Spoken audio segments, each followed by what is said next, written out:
तेलंगाना में बीजेपी की राष्ट्रीय कार्यकारिणी का आज दूसरा दिन। राजनीतिक प्रस्ताव के साथ तेलंगाना पर भी राजनीतिक प्रस्ताव आएगा। बैठक के पहले दिन आर्थिक और गरीब कल्याण संकल्प प्रस्ताव पास किया गया। देश के मौजूदा राजनीतिक हालात पर भी चर्चा। प्रधानमंत्री नरेंद्र मोदी दोपहर 2 बजे राष्ट्रीय कार्यकारिणी को संबोधित करेंगे। कार्यकारिणी की बैठक खत्म होने के बाद प्रधानमंत्री मेगा रैली को संबोधित करेंगे। हैदराबाद के परेड ग्राउंड में शाम को करीब 6:30 बजे होगा मेगा रैली। रैली को लेकर पूरा हैदराबाद हुआ भगवामय। सीएम योगी ने हैदराबाद के मशहूर भाग्य लक्ष्मी मंदिर में सुबह सुबह की पूजा अर्चना। हैदराबाद में 18 साल बाद बीजेपी राष्ट्रीय कार्यकारिणी की बैठक। मिशन 2024 और दक्षिण में 100 सीटों का टारगेट। बीजेपी के राष्ट्रीय कार्यकारिणी में यूपी विजय की गूंज। नड्डा ने पीएम की नीति को दिया श्रेय। पीएम मोदी ने हैदराबाद कन्वेंशन सेंटर में बीजेपी कार्यकारिणी में हिस्सा लिया। साउथ मिशन का मंत्र। राष्ट्रीय कार्यकारिणी की बैठक में सीएम योगी, स्मृति ईरानी, अश्विनी वैष्णव समेत कई मंत्रियों ने लिया हिस्सा।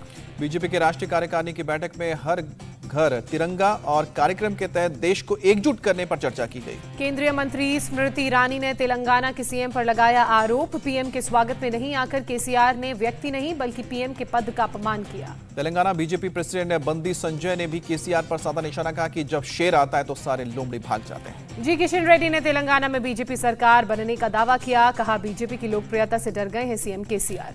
रेड्डी ने कहा कि केसीआर को चिंता है कि उनका बेटा सीएम नहीं बन पाएगा। बीजेपी का आम कार्यकर्ता भी राष्ट्रपति या पीएम बन सकता है। केंद्रीय मंत्री जितेंद्र सिंह को भरोसा। बीजेपी के कार्यकर्ताओं की मेहनत की बदौलत तेलंगाना में बीजेपी बनाएगी सरकार। हरियाणा के सीएम मनोहर लाल खट्टर ने कहा कि बीजेपी पर देशवासियों का भरोसा लगातार बढ़ता जा रहा है। महाराष्ट्र की राजनीति में आज का दिन बेहद अहम। आज से विधानसभा का विशेष सत्र शुरू होगा।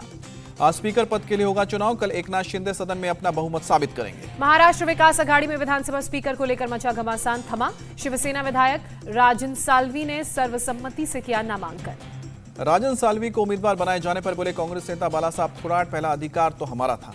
शिवसेना ने जारी किया व्हिप। महाराष्ट्र विधानसभा स्पीकर के चुनाव के लिए शिवसेना उम्मीदवार राजन साल्वी के पक्ष में मतदान करने को कहा। बागी विधायकों के साथ एकनाथ शिंदे ताज प्रेसिडेंट पहुंचे। विक्ट्री साइन दिखाते हुए नजर आए। बीजेपी शिवसेना गठबंधन की संयुक्त बैठक। देवेंद्र फडणवीस ने कहा, मुझे कभी नहीं लगा था कि इतने सालों तक बीजेपी शिवसेना अलग रहे। कुछ समय के लिए जरूर बिछड़े लेकिन अब हम साथ हैं। बैठक में देवेंद्र फडणवीस ने कहा कि जो हमारे साथ आए हैं वो बाला साहब के सच्चे सिपाही हैं। हम महाराष्ट्र का पुराना गौरव वापस लाना चाहते हैं। बीजेपी शिवसेना गठबंधन की संयुक्त बैठक में मुख्यमंत्री एकनाथ शिंदे ने कहा, आज सही मायनों में बीजेपी शिवसेना गठबंधन सरकार सत्ता में आई। बैठक में एकनाथ शिंदे बोले, बाला साहब ने जो सपना देखा था वो सच हो गया। शिवसेना के सांसद, विधायकों और सभी प्रमुखों को उद्धव ठाकरे का आदेश। पार्टी और उद्धव के प्रति वफादारी का दें लिखित प्रमाण पत्र। उद्धव के वफादारी सर्टिफिकेट पर बागी विधायक दीपक केसरकर का बयान। कहा कि यह शिव सैनिकों को गुमराह करने का आदेश। दीपक केसरकर ने कहा, हम अब भी उद्धव ठाकरे को अपना नेता मानते हैं, उनके बयानों के खिलाफ नहीं बोलेंगे। संजय राउत का बड़ा बयान। कहा कि मुझे भी मिला था गुवाहाटी का ऑफर, मैं बाला साहब ठाकरे को फॉलो करता हूं इसलिए नहीं गया। फडणवीस को डिप्टी सीएम बनाए जाने को शिवसेना ने महाराष्ट्र में राजनीतिक अस्थिरता पैदा करने वाला कदम करार दिया। राजस्थान के उदयपुर की तरह महाराष्ट्र के अमरावती में हुए हत्याकांड में पुलिस को बड़ी कामयाबी। मास्टरमाइंड इरफान खान गिरफ्तार, राजकोट में पेश। इरफान खान को नागपुर में किया गया गिरफ्तार। पुलिस के मुताबिक इरफान खान ही वो शख्स है जिसने उमेश कोल्हे को मारने की पूरी साजिश रची थी। नुपुर के समर्थन में मैसेज फॉरवर्ड करने पर हुई थी अमरावती में उमेश की हत्या। मास्टरमाइंड इरफान समेत 7 आरोपी गिरफ्तार। अमरावती हत्याकांड में गिरफ्तार यूसुफ खान को 4 जुलाई तक पुलिस कस्टडी में भेजा गया। अमरावती की पुलिस कमिश्नर ने कहा कि नुपुर शर्मा का पोस्ट शेयर होने पर बदले का बनाया था प्लान। आरोपियों पर आईपीसी की धारा 302, 120B और 109 के तहत केस दर्ज। कोर्ट ने 5 जुलाई तक पुलिस हिरासत में भेजा। उमेश हत्याकांड में सीसीटीवी फुटेज भी सामने आया। फुटेज में दिखा हत्या के आरोपी। गृह मंत्रालय ने 21 जून को अमरावती में उमेश कोल्हे की बर्बर हत्या मामले की जांच एनआईए को सौंपी। गृह मंत्रालय ने किया ट्वीट, हत्या के पीछे की साजिश, संगठन और अंतर्राष्ट्रीय संबंधों की जांच की जाए। अमरावती के सांसद नवनीत राणा का आरोप, उद्धव सरकार ने पूरे मामले को दबाया था। कहा, दोषियों को दी जानी चाहिए फांसी की सजा। अमरावती हत्याकांड पर निर्दलीय विधायक रवि राणा का बयान। महाराष्ट्र में हिंदुओं को निशाना बनाया जा रहा है। बड़े भाई की हत्या पर बोले महेश कोल्हे, उन्होंने कुछ ग्रुप में मैसेज फॉरवर्ड किए थे लेकिन इसकी वजह से हत्या करना समझ से परे। अमरावती हत्याकांड पर नीतीश राणे का ट्वीट लिखा कि अब भगवाधारी सत्ता में है, इससे निश्चित तौर पर अपराध पर अंकुश लगेगा। कन्हैयालाल के कातिलों के खिलाफ आज भी राजस्थान के कई शहरों में प्रदर्शन और बंद। जयपुर में विश्व हिंदू परिषद समेत कई हिंदूवादी संगठनों ने बंद बुलाया। अजमेर में भी आज कुछ हिंदूवादी संगठनों ने बंद का ऐलान किया। प्रदर्शन की आशंका को देखते हुए पुलिस पूरी तरह से मुस्तैद। उदयपुर में कन्हैयालाल की हत्या के 6ठे दिन भी तनाव। आज कर्फ्यू में दी जाएगी ढील। उदयपुर हत्याकांड के आरोपियों पर गुस्साए भीड़ ने हमला किया। जयपुर में एनआईए कोर्ट परिसर के बाहर पिटाई। चारों आरोपियों की जयपुर की एनआईए कोर्ट में हुई पेशी। 10 दिन के एनआईए रिमांड पर भेजे गए। अजमेर के हाई सिक्योरिटी जेल से एनआईए की टीम रवाना। उदयपुर मर्डर के दोनों आरोपियों को लेकर निकली। 10 दिन की एनआईए रिमांड पर है आरोपी। कन्हैया मर्डर केस में एक और सीसीटीवी फुटेज आया सामने। बाइक पर भागते दिखे गौस और रियाज। चलती बाइक पर बदले खून से सने कपड़े। उदयपुर हत्याकांड में मटन शॉप से कन्हैया की दुकान की रेकी की गई। एसआईटी ने मटन शॉप के मालिक को हिरासत में लिया। कन्हैया लाल के परिवार से मिले बीजेपी नेता कपिल मिश्रा। चंदे से जुटाए गए 1,70,00,000 रुपए घर वालों को दिए जाएंगे। भड़काऊ बयान देने पर बूंदी के मौलाना मुफ्ती नदीम की गिरफ्तारी के खिलाफ प्रदर्शन, दुकानों को बंद किया। राजस्थान के राजसमंद में पंकज नाम के युवक को चाकू मारने के आरोप में 4 मुस्लिम युवकों को गिरफ्तार किया गया। छत्तीसगढ़ के दुर्ग में नुपुर शर्मा के समर्थन में पोस्ट करने वाले शख्स को धमकी देने वाले रायपुर से गिरफ्तार। जानकारी के मुताबिक साल 2014 में गौस मोहम्मद 30 लोगों की टीम के साथ पाकिस्तान गया था, जहां सभी ने दावत इस्लामिक के एक जुलूस में शिरकत की थी। अजमेर में हेट स्पीच देने वाले गौहर चिश्ती पुलिस की पहुंच से दूर रहा। मामले में अब तक 4 लोग गिरफ्तार। राजस्थान में भड़काऊ बयान देने के आरोपी दोनों मौलानाओं को जमानत मिली। पुलिस ने बूंदी कलेक्ट्रेट पर भड़काऊ भाषण देने के मामले में गिरफ्तार किया था। मध्य प्रदेश के कटनी में पाकिस्तान के नारे लगाने के आरोप। लोगों ने पुलिस को दी शिकायत। सरपंच के चुनाव जीतने के बाद लगाए गए नारे सोशल मीडिया पर डाला गया वीडियो। पुलिस मामले की जांच में जुटी। पुलिस के मुताबिक जांच में दोषी पाए जाने पर होगी कानूनी कार्रवाई। गोधरा में ट्रेन में आग लगाने के आरोपी रफीक हुसैन भटूक को आजीवन कारावास। 19 साल से था फरार। गोधरा सत्र न्यायालय ने हत्या की साजिश के तहत सुनाई सजा। मोहम्मद जुबैर को दिल्ली की पटियाला हाउस कोर्ट से झटका। जमानत याचिका खारिज की गई। 14 दिन की न्यायिक हिरासत में भेजा गया मोहम्मद जुबैर के वकील ने डीसीपी पर उठाए सवाल। कहा कि कोर्ट के आदेश से पहले ही न्यायिक हिरासत की खबर क्यों फैलाई।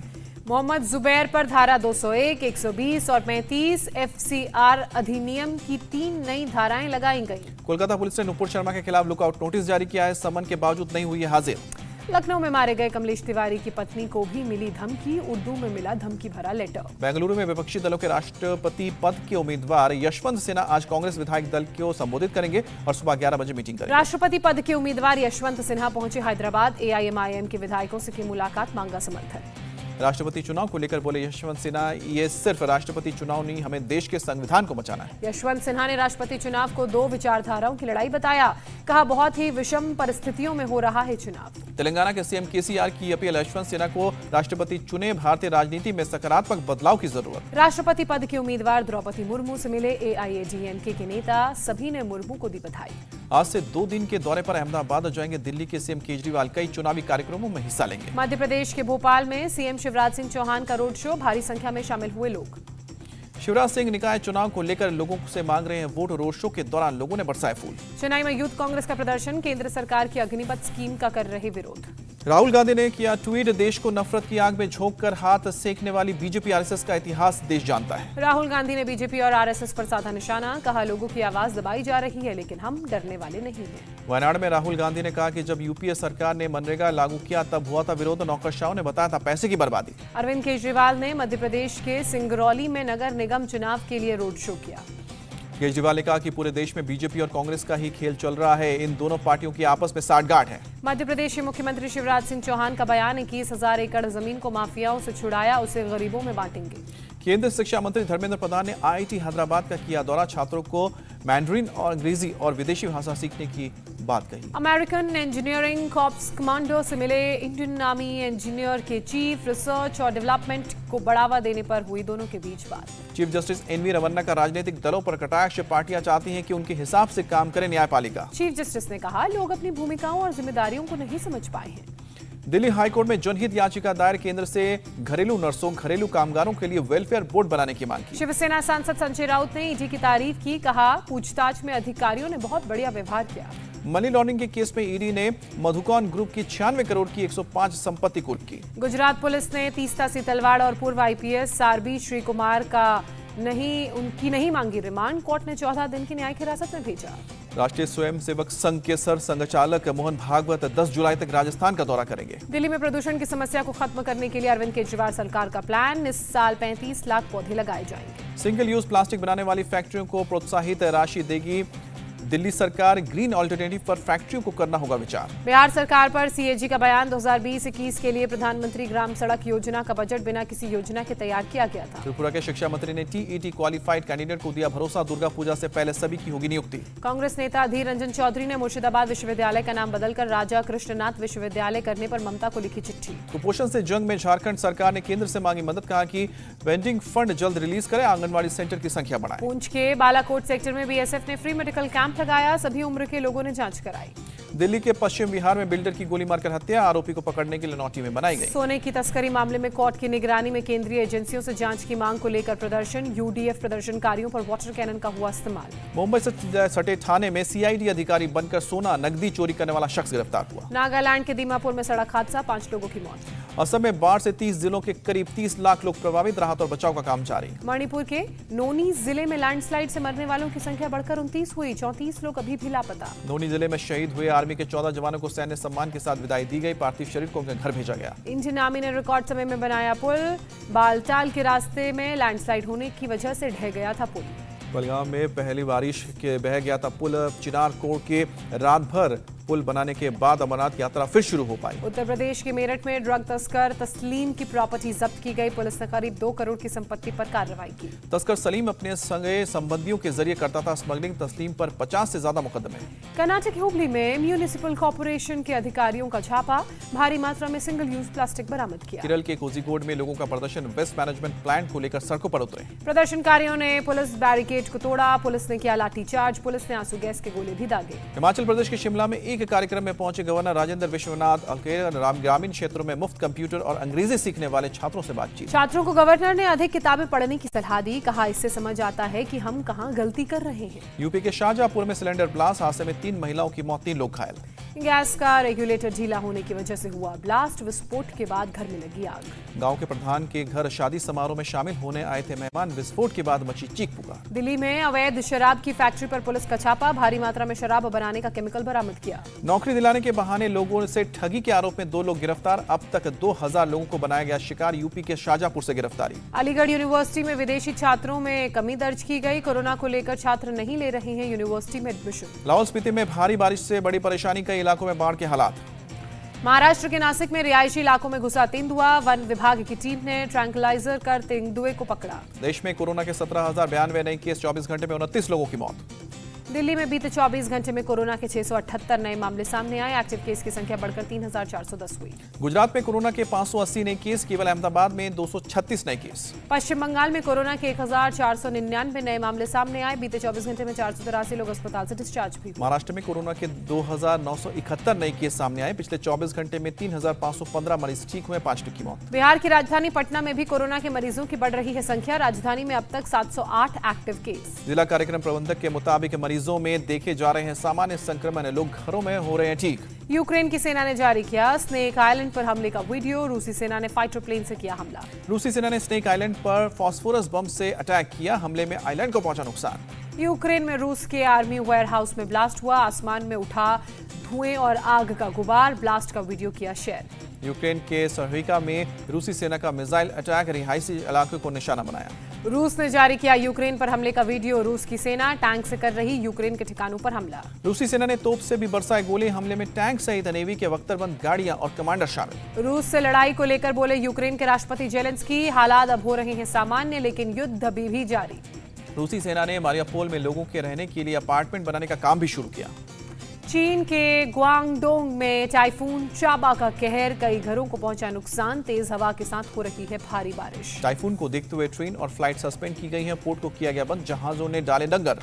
भारी बारिश के बाद रिहायशी इलाकों में भी भरा पानी, चलाया गया राहत बचाव कार्य, लोगों को उनके घरों से रेस्क्यू भी किया गया। लीबिया में नहीं थम रहा है लोगों का प्रदर्शन, कई शहरों में एक साथ हो रहा है प्रदर्शन, लोगों ने सरकार से चुनाव कराने की मांग की है। प्रदर्शनकारियों ने सड़कों को बंद किया, सड़कों पर टायर जलाकर विरोध व्यक्त किया, बिजली, तेल और खाने की कमी को लेकर लोगों में है आक्रोश। मोरक्को से भारी संख्या में प्रवासी स्पेन की सीमा में घुसने की कर रहे हैं कोशिश, दौड़ते हुए लोग बॉर्डर की तरफ भाग रहे हैं। स्पेन की तरफ से रोक के बावजूद भारी संख्या में लोग दीवार पर चढ़कर अंदर दाखिल होने की कर रहे हैं कोशिश, सुरक्षा बलों ने छोड़े आंसू गैस के गोले। भारत सरकार ने अफगानिस्तान को मदद की एक और खेप भेजी, 36,000 टन गेहूं भेजा गया। बीएसएफ ने ने 3 साल के पाकिस्तानी बच्चे को पाकिस्तानी सेना को सौंपा। अनजाने में फिरोजपुर बॉर्डर को पार कर गया था छोटा सा बच्चा। दक्षिणी ईरान में 6.3 तीव्रता का भूकंप, 5 लोगों की मौत, 44 घायल, कई घर तबाह। एजबेस्टन टेस्ट पर भारत की पकड़ मजबूत। इंग्लैंड ने पहली पारी में 84 रन पर खोए 5 विकेट। इंग्लैंड की टीम 332 रनों से पीछे। भारत ने पहली पारी में बनाए हैं 416 रन। इंग्लैंड की ओर से जो रूट ने बनाए 31 रन। जॉनी ब्रस्टो और कप्तान बेन स्टोक्स क्रीज पर मौजूद। एलेक्स लीज 6 रन और जैक क्राउली 9 रन बनाकर आउट हुए। जैक लीज बिना खाता खोले पवेलियन लौटे। भारत की तरफ से जसप्रीत बुमराह ने 3 विकेट झटके, मोहम्मद शमी और सिराज को एक विकेट। मैच के दूसरे दिन भारत के कप्तान जसप्रीत बुमराह का जलवा। स्टुअर्ट ब्रॉड के 1 ओवर में ठोके 29 रन। ब्रॉड ने फेंका टेस्ट क्रिकेट इतिहास का सबसे महंगा ओवर। कुल 35 रन लुटाए, 29 रन बुमराह के बल्ले से निकले, जब बाकी 6 रन एक्स्ट्रा रहे। T20 में भी स्टुअर्ट ब्रॉड फेंक चुके हैं सबसे महंगा ओवर। युवराज सिंह ने 6 गेंदों पर लगाए थे 6 छक्के। भारत की तरफ से रविंद्र जडेजा ने भी खेली शतकीय पारी, शानदार 104 रन। मैच का दूसरा दिन भी बारिश से बाधित रहा। कई ओवर्स बारिश में धुल गए। भारतीय महिला मुक्केबाज कलाइवनी श्रीनिवासन ने एलोरा कप में फाइनल में बनाई जगह। सेमीफाइनल में उज्बेकिस्तान की खिलाड़ी को हराया। मुक्केबाज कुलदीप कुमार एलोरडा कप में सेमीफाइनल में पहुंचे। कजाकिस्तान के कैरात येरनूर को 3-2 से हराया। महिला हॉकी विश्व कप में भारतीय टीम आज करेगी अपने अभियान की शुरुआत। इंग्लैंड से होगी भिड़ंत। नीदरलैंड्स में होगा मुकाबला। भारतीय समय के मुताबिक रात 8 बजे से शुरू होगा हॉकी मैच। राष्ट्रमंडल खेलों की तैयारियों के लिए पुर्तगाल जाएगी भारतीय table tennis team. Achanta Sharath Kamal करेंगे अगुवाई। वॉशिंगटन डीसी में कपिल देव और सदगुरु गोल्फ खेलते हुए नजर आए। दिखी एक्ट्रेस रकुलप्रीत सिंह भी। गुजरात के वडोदरा में भक्त ने निकाली भगवान जगन्नाथ की रोबोटिक रथ यात्रा। रस्सी के बजाय ब्लूटूथ के जरिए ऑपरेट हुआ रथ, वीडियो वायरल। नीरज चोपड़ा ने स्वीडन में बीकानेर के बुजुर्ग के पैर छुए। नीरज का ये अंदाज फैंस को आया काफी पसंद, वीडियो हुआ वायरल। देश के पहले वोटर श्याम शरण नेगी 105 साल के हुए। कल्पा में परिजनों के साथ केक काटकर मनाया बर्थडे, वीडियो वायरल। हवा में उड़ने वाले होटल का कॉन्सेप्ट वीडियो तैयार। फ्लाइंग होटल में जिम, स्विमिंग पूल समेत मिलेंगी लग्जरी सुविधाएं। हैदराबाद में पिता के मोम के पुतले को देख फूट फूट कर रोई दुल्हन। परिजनों की आंखें हुई नम। बहन की शादी में भाई ने मूर्ति भेंट की। गुजरात के जूनागढ़ में नेचुरल प्लास्टिक कैफे में प्लास्टिक कचरे के बदले मिलेगा खाना। सर्वोदय सखी मंडल की महिलाओं का समूह चला रहा है कैफे।